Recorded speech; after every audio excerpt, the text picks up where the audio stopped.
이제 이사야 49장 마지막 부분에 왔고 오늘 49장 전체를 맞춰볼까 합니다. 읽은 말씀에서 용사에게 빼앗긴 것을 어떻게 도로 빼앗으며 승리자에게 사로잡힌 자를 어떻게 건져낼 수 있으랴마는, 그러면서 여호와께서 이렇게 말합니다. 용사의 포로도 빼앗을 것이요 강포자의 빼앗은 것도 건져낼 것이니 이는 내가 너를 대적하는 자를 대적하고 네 자녀를 구원할 것입니다 말합니다. 용사에게 빼앗긴 것을 다시 빼앗아 올 수가 없답니다. 승리자에게 사로잡힌 것을 어떻게 건져낼 수 있을까? 그러나 하나님이 그들을 대적하시기만 하면 모두 빼앗긴 것을 도로 찾을 수 있고 사로잡힌 것을 건져내시겠다. 그리고 그 건져낼 그 대상자를 이렇게 말합니다. 네 자녀를 구원할 것이라 말씀하고 있습니다. 세상에서 가장 소중한 것은 나의 자녀들입니다. 그 소중한 자녀들을 빼앗겼던 것을 건져내시겠다고 오늘 말씀하고 있는 이 말씀 속에서 우리의 자녀들이 믿음 안에서 길을 이탈하고 세상에 마귀에게 빼앗겨 있다라는 그런 생각들을 가질 만큼 우리 시대는 피폐해져 있습니다. 오늘 이 말씀으로 네 자녀를 구원할 것이라 라고 하는 말씀이 우리 가정과 우리 자녀들에게 주시는 하나님의 축복의 말씀이 될 수 있기를 주의 이름으로 축원합니다. 일본이 우리나라에 36년을 강점한 상태에서 1945년 8월 15일 원자폭탄에 의해서 그들이 이제 항복하게 되었습니다. 그리고 나서 미국 군정이 이 땅에 들어오기 전에 미국은 일본에게 너네들 여기에서 빨리 나가라, 아무것도 가지지 말고 너희들 생명을 보장해 줄 테니까 빨리 니네 나라로 철수하라 그랬습니다. 그래서 일본인들이 허겁지겁 다 도망치게 되어지는데 남쪽에서는 일본인들이 도망칠 수 있도록 길을 열어주었지만 저 북한에 김일성이는 들어와서 친일 세력들과 그리고 일본을 그냥 두지 않았습니다. 철저히 응징을 했습니다. 근데 남쪽에서는 이 도망을 일본으로 36년 동안 대한민국 조선 땅에 들어와서 우리 국민들을 그렇게 수탈했던 그 일본인들이 도망갈 때 자기들이 돈을 금과 은 이런 것들 다 가지고 부산항으로 인천항으로 이런 식으로 해서 다 철수할 수 있도록 도와주었습니다. 그런데 도와줄 일본인들이 나갈 때 우리나라에 있었던 그 수많은 조상 때부터 있었던 유물들을 갖다가 무려 일주일 동안 큰 배로 부산항에서 다 배에 이제 다 선적을 했습니다. 일주일 동안을 선적하고도 다 못 실었어요. 그만큼 많은 우리 국민의 유물을 다 가져가 버렸어요. 그때 우리나라 그 미군정의 등을 업었던 그 친일 세력들이 그걸 그대로 다 용인을 했어요.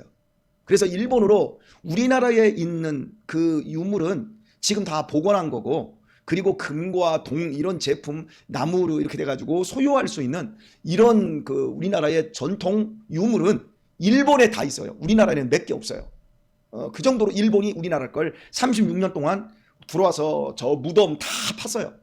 우리 지금 그 발굴해 있는 무령왕릉 이건 그때 그 발견이 안 돼서 발굴이 안 됐지, 발굴이라는 명목으로 경주에 있는 거, 그리고 공주에 있는 송산리 고분 백제 유물이 뭐니 아주 사글이 다 훑어서 다 가져가 버린 거야. 그리고 그거 돌려라, 그거 가져와라. 절대 안 가져오죠. 한번 빼앗긴 건 우리가 아무리 힘이 이제 생겼어도 다시 도로 찾을 수가 없는 거예요.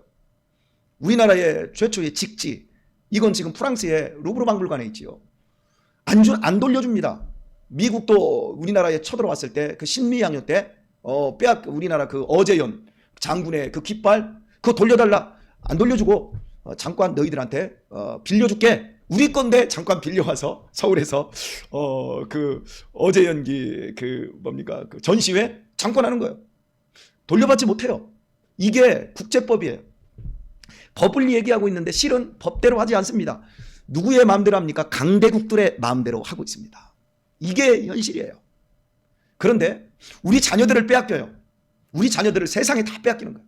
세상 쾌락, 욕망, 그리고 온갖 저주 다 받고 결국 멸망할 수밖에 없는 그 처지, 그 강한 자들에 의해서 누가 그렇게 강합니까? 이 세상을 통치하는 마귀가 그렇게 강하고 죄의 세력이 그렇게 강하고, 우리의 씨름은 혈과 육에 대한 것이 아니라 정세와 이 세상의 권세 잡은 이 어둠의 이 권세 잡은 자들, 그들의 세력이 그리도 강한 겁니다.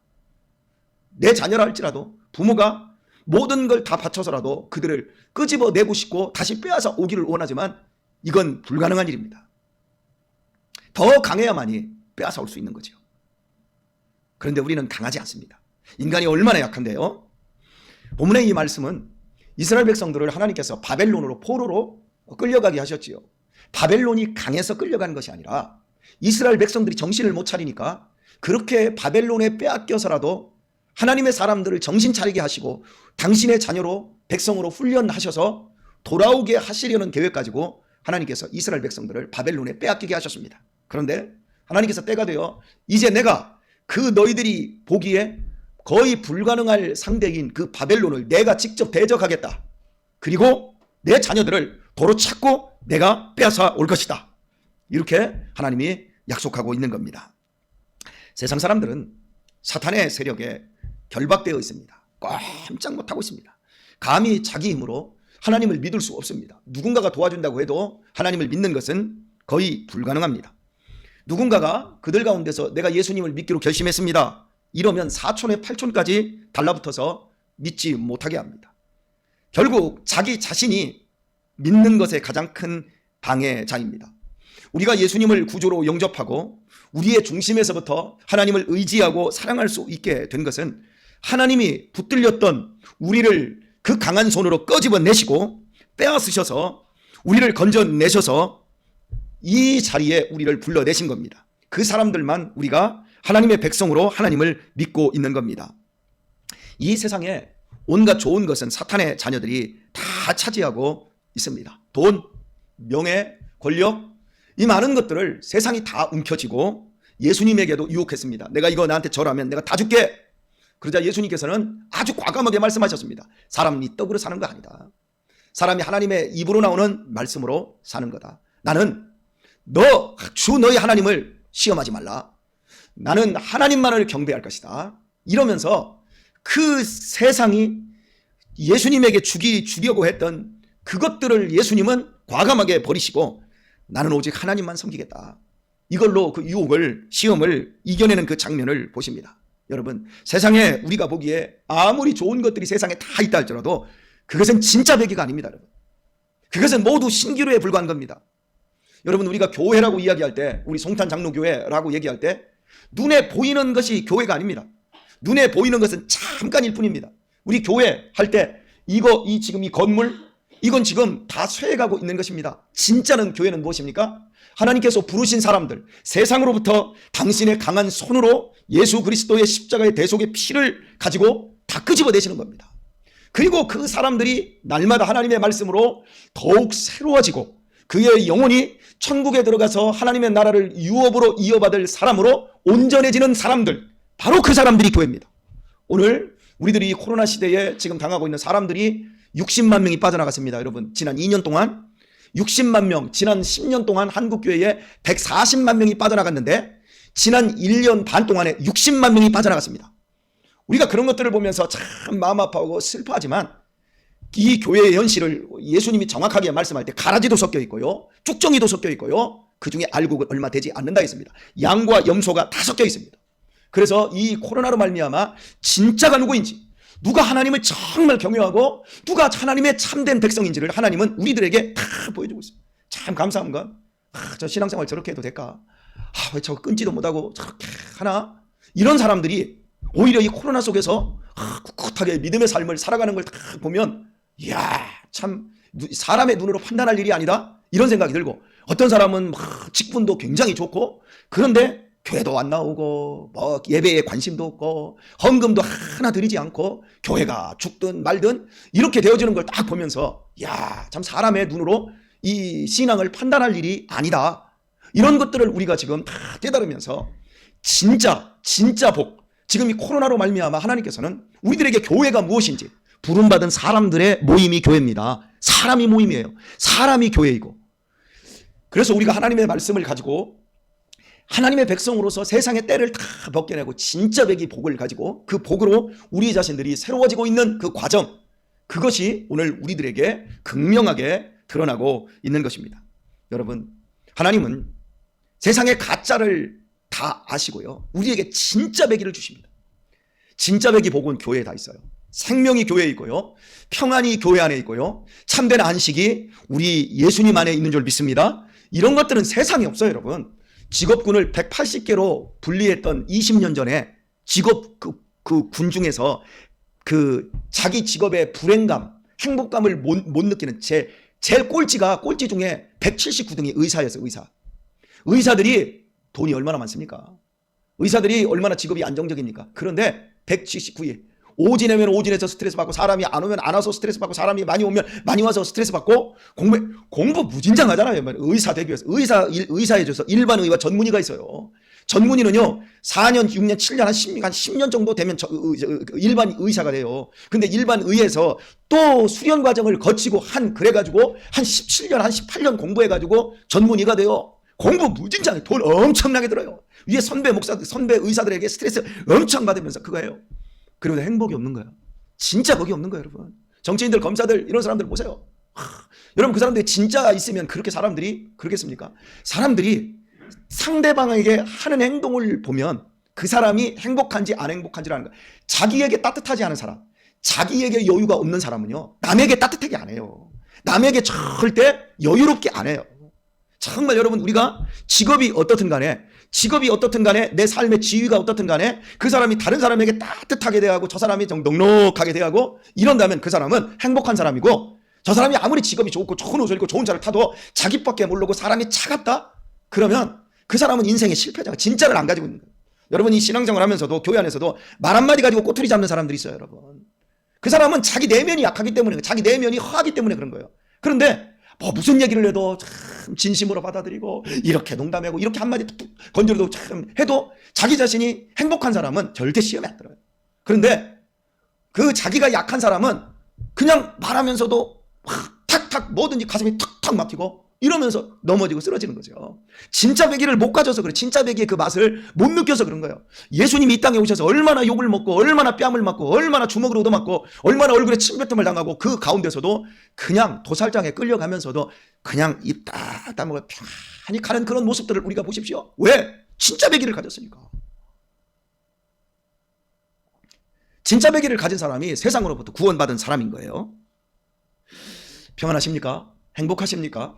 정말 막 폭죽이 터지듯이 그 슬픔 가운데서도 내 마음 이쪽에서 한번 기쁨의 폭죽이 뻥 터지고, 저쪽에서 뻥 터지고, 내 인생에 막 사고가 이쪽에서 뻥 터졌는데 내 속에서는 막 기쁨이 펑펑펑 터져가지고 그 모든 그 환난과 고통들을 이겨내면서 그것들을 가지고 또 다른 사람들을 포용하며 수용하며 이렇게 행복한 삶을 우리가 살아내고 있습니까?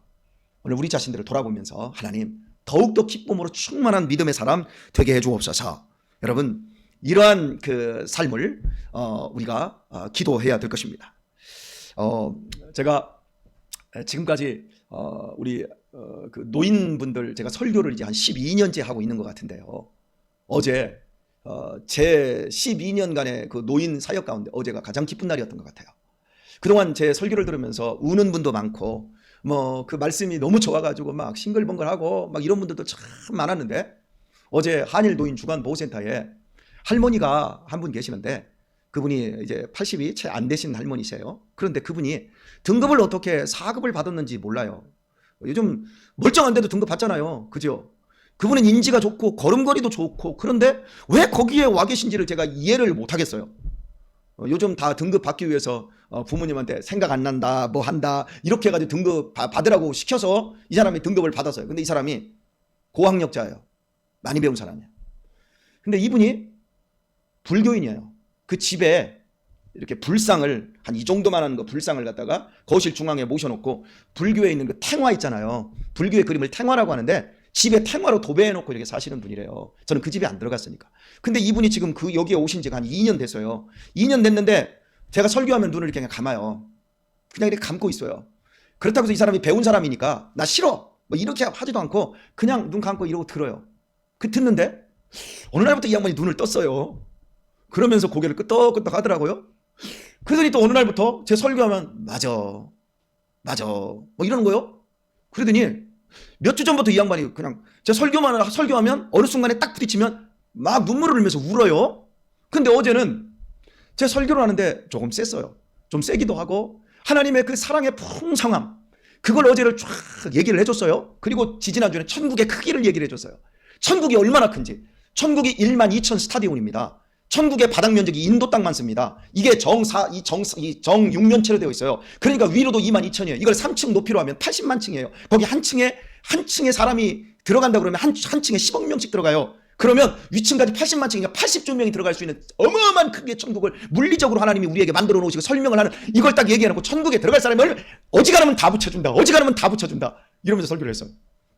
몇 주 전부터. 그리고 어제 하나님의 사랑이 얼마나 큰지에 대해서 설교를 했어요.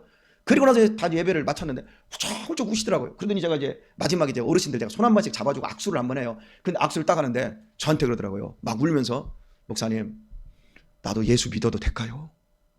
나 예수님 믿어도 구원 받나요? 나도 천국 갈 수 있나요? 이 양반 이걸 묻는 거예요 저한테. 그래서 그럼요. 그랬더니 혹시 믿으시겠습니까? 그랬더니 나 이상해요. 내 마음이 내 마음이 아니에요. 이 양반이 자기 마음 표현을 내 마음이 아니라는 거예요. 내가 이럴 사람이 아닌데 나도 예수님이 그렇게 믿고 싶어요. 대체 어떻게 해야 되냐고. 그래서 제가 거기서 기도해드리고 정말 믿고 싶습니까? 그러면 나 예수님 믿습니다. 내 죄 용서하시고 나 이제 하나님의 자녀로 살겠습니다. 예수님 내 마음의 주인이 되어주세요. 따라서 해서 그랬더니 거침없이 따라서 합니다. 그러면서 그 눈과 그 눈물이 줄줄 흘리면서 그 얼굴에 깃든 그 진심 있잖아요. 그리고 나서 제가 막 기도를 해드렸는데 막 감격하는 거예요. 오늘 깜짝 놀랐어요. 그 사람이 그런데 거기서 문신덕 집사님 그리고 거기에 좋은 권사님이 한 분 계세요. 근데 그분은 원래 권사님이 아니라 여기 칠원동 쪽에 칠원중앙교회 사모님이세요. 목사님이 주무시다가 심장마비로 돌아가셨어요. 그래서 이 양반이 홀 사모가 되었는데 자기를 숨겨요. 나는 그분을 아는데 근데 그분이 자기를 권사로 소개하더라고요. 그래서 제가 그냥 권사님 하는데 이분이 거기 노인 그 요양사로 오셔서 그분을 원래 제가 성광원에서 만났는데 5년 전에 만났어요. 근데 이쪽으로 오셔서 이제 당신 예배 주일날 지키기 위해서 거기서 하시는데 연세가 이제 70이 다 되셨어요. 근데 이분이 얼마나 사람들을 따뜻하게 잘 섬기고 하나님이 남편 돌아가게 부르신 다음에 이제 그 일을 하면서 그 노인들에게 복음을 전하는 거예요. 그러니까 내가 내 설교에 이 양반이 마음이 확 열려버리니까 이분이 몇 주 동안 계속해서 양육을 한 거예요. 그래서 어제 이제 그 얘기를 하더라고요. 마음 다 열렸고 예수님 딱 영접하셨다고. 그 양반이 그 감격하는 그 장면을 보고 그 옆에 있는 우리 김동래 권사님 그 친구가 또 옆에 앉았네요. 그 기도하는데 막 그 양반까지 좋아가지고 이러는 거예요. 여러분 저는 생각지도 못했어요. 근데 저는 복음을 전했는데 그 사탄의 그 우상에 빠져서 그 사람이 지성인이고 배운 사람인데 얼마나 똑똑한 사람입니까? 그런데 하나님께서 그 2년 동안 하나님의 말씀으로 그 내면을 다 부숴버리고 예수님을 내가 영접하기도 전에 이미 예수님이 안에 들어가 계신 거예요. 내가 내 마음이 이런 마음이 처음이라는 거죠. 여러분 하나님의 자녀들을 하나님이 건져주시는 그 날들이 이렇게 쏙쏙쏙씩 드러나는 날이 옵니다. 오늘 우리가 계속해서 기도해야 될 것 바로 그런 것입니다. 오늘도 여러분 낭망하지 마시고 하나님이 대적하여 저 세상에 사랑하는 우리의 자녀들, 우리의 일가 친척들, 우리의 친구들을 하나님이 건져내시기까지 여러분 기도하시고 낭망하지 마시고 이 세상에 썩어질 것을 바라는 삶이 아닌 영원한 것을 바라는 그 삶을 더욱더 여러분 오늘도 돈독히 하시며 이 하루도 승리하는 한 날 되시기를 우리 주 예수님의 이름으로 축원합니다.